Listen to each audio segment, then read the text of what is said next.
Hi guys, my name is Nick Broughton and I am a Randomfish, and if you want to, subscribe and like this video. Now today I want to talk about a book that has been a bit of an influence on me over the years, and that is Treasure Island. Because Treasure Island is one of the staples of children's literature. It's a story about a young boy who goes travelling off and goes to seek treasure with the help of a Captain Smollett, First Mate Earl, and of course the rather evil pirate Long John Silver. There are many ways that you can improve on this story. There are many ways that you should improve on this story. For example, getting Eddie Izzard to play Long John Silver in a TV version. That was pretty ballsy. Getting a whole bunch of various characters to all play the various roles. That's pretty good too. But I have to say one of the biggest points for me was attempting to get Tim Curry to play Long John Silver. Oh? You don't remember when Tim Curry played Long John Silver? Well, clearly you haven't watched the Muppets. Yep, way back when the Muppets did their own version of Treasure Island, with a whole cast and wonderful cast and crew of people to all bring this wonderful tale under the Muppet control. Now, usually I would be against a massive TV show attempting to take control of some kind of movie. Tom and Jerry have done it multiple times, and to be honest, they kind of sold out with their movie. If you haven't seen the Tom and Jerry movie, be thankful for small mercies. That's all I'm going to say. But today, it's a different thing. This is Muppet Treasure Island. Muppet Treasure Island was, of course, a big thing. And it was a big thing to me as well. Over Christmas, I watched nothing but Muppet Treasure Island and Muppet Christmas Carol back to back. That, and I would listen to a little thing called Save Our Santa. And we'd come up with Save Our Santa. Ask your older brothers and sisters, or even ask your parents, kids, because that's probably where you'll get it. But in terms of Muppet Treasure Island, it wasn't even a corporate attempt to take over some kind of control. It was quite literally an improvement on a good story. Why? 3 very interesting points. Point number 1. Kermit the Frog as Captain Smollett. Yeah, that happened. There's a little line in the film where it's, "That's the raging volcano, it's a frog." Or maybe he gets hopping mad. Hopping mad, you get it? That's not funny. Second of all, that would be Billy Connolly. Billy Connolly is in this movie. He plays a pit role, but he's still in this movie. It's one of those moments where I was actually very sad to see Billy Connolly not be in the whole of a film.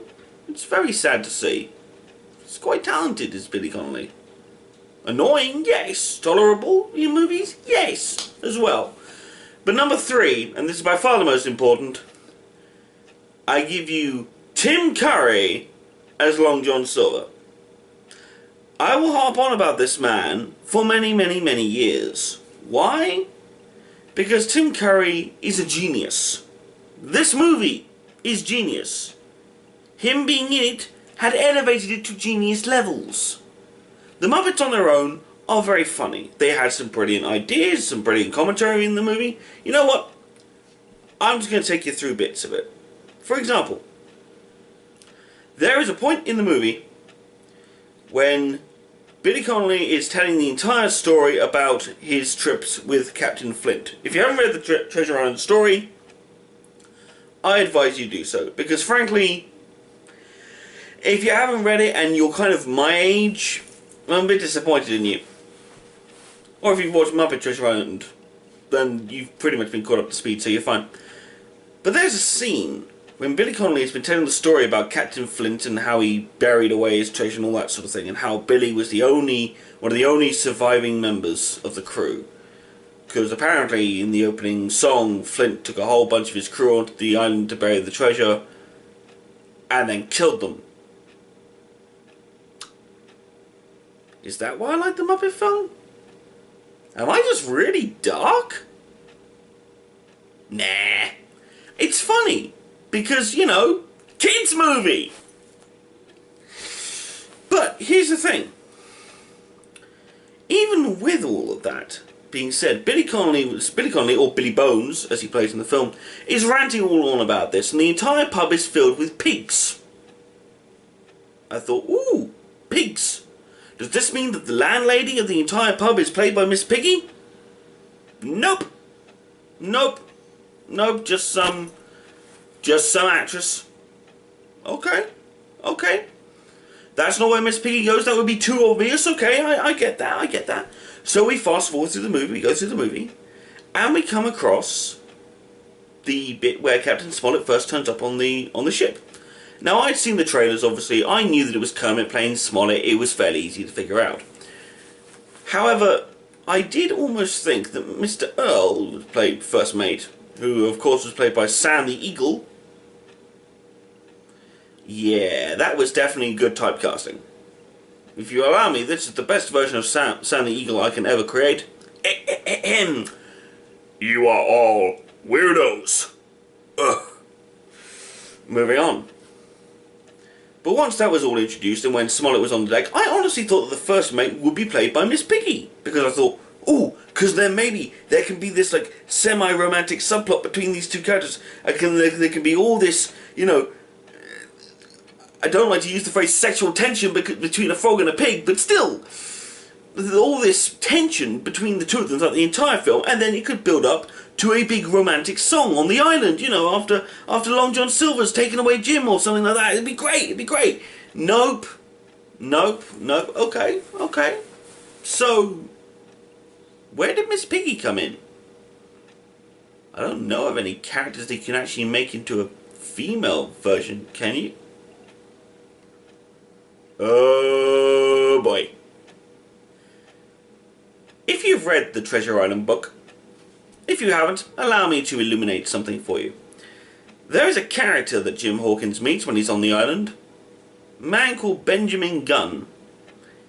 He was marooned there by Flint sometime after burying the treasure. He'd gone mad. He was skulking around a cave, protecting a treasure. Benjamin Gunn was quite possibly... He's a bit like Gollum, but, you know, redeemable.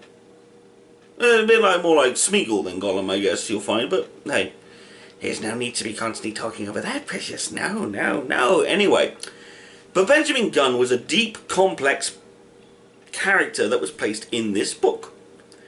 In the Muppet version, not Benjamin Gunn, Benjamina. Miss Piggy plays Benjamina Gunn. And what is the relationship between her and Smollett? Smollett left her at the altar and she's been jilted ever since, so she took up with Flint and all of a sudden Flint maroons her on the island. What? I mean, there are certain things that I got, but that still slightly bugs me now. I mean, I don't know, I guess I liked the idea of there being a lot more of the tension between the two characters and a lot more of, I don't know, Miss Piggy just being Miss Piggy. I mean, the only other time I think I've ever seen as hammy an acting as Miss Piggy gives is when you're watching Princess Diaries 2. And the only reason that ever happened was because I was told to. Because someone said it was funny. Looking at you, Nostalgia Critic. That's right. Looking right at you. But that's not the only thing. In this movie, there's lots of funny things. It's brilliant, it's funny. But I mean, the musical numbers that are brought in, they're funny. They're legitimately funny. For example, you've got, I don't know, when Benjamin, if I throw aside the whole, I found the whole Benjamin to Benjamina thing a little bit weird, and I did, but, you know, it's grown on me since then. It did sort of create a what reaction when I first watched it, when I was younger, and when I watched it first time in ages since I was an adult, but, you know. But the way they bring her out, you can't stay mad at this change. How do they bring her out, you ask? She's in charge of a tribe of pigs who bring her out to a song where they're basically a whole bunch of them are hitting drums, hitting sticks, bringing her out on this giant thing on with an elephant, a giant elephant brings her out on a platform to the entirety of the tribe going boom, shakalaka, boom, shakalaka, boom, shakalaka, boom, shakalaka. Constantly. There's no change. There's no stopping them. It's brilliant. Here's the other thing. When they're on the ship, there's loads. There's one where they leave. There's a song where they leave, and they're doing this whole thing about going, yeah, it's great to be on the sea. It's great to do this. It's great to do that. And at some point, they give out a song about cabin fever. One of the most, from what I've read anyway, one of the most dangerous and possibly saddest things about life at sea is when you go mad from all the sun, which is when you get cabin fever. They turn it into a musical number about a bunch of people in hula dresses and fruit hats shaking maracas and doing a little bit of a dance, It's what? And it makes you have this whole appreciation for the Muppets. Because the Muppets can do almost anything. They can make anything funny. And it's almost... It's like... It's just that. And Tim Curry has a song. Tim Curry sings in this musical. He sings. And he's not just stood there going, how do I? See you met my... he's not doing that. He's not playing the sweet transvestite from Transsexual Transylvania. He's playing a pirate who has a very impressive singing voice, almost operatic in a lot of ways. It's brilliant. And there's a song that he has to himself called Professional Pirate, where he and the other Muppets who used to be part of Flint's gang are stood there telling Jim about all the upsides to being a pirate. And it's brilliant. And his parrot isn't Polly the parrot. It's not a parrot that he has on his shoulder. He has a crab on his shoulder.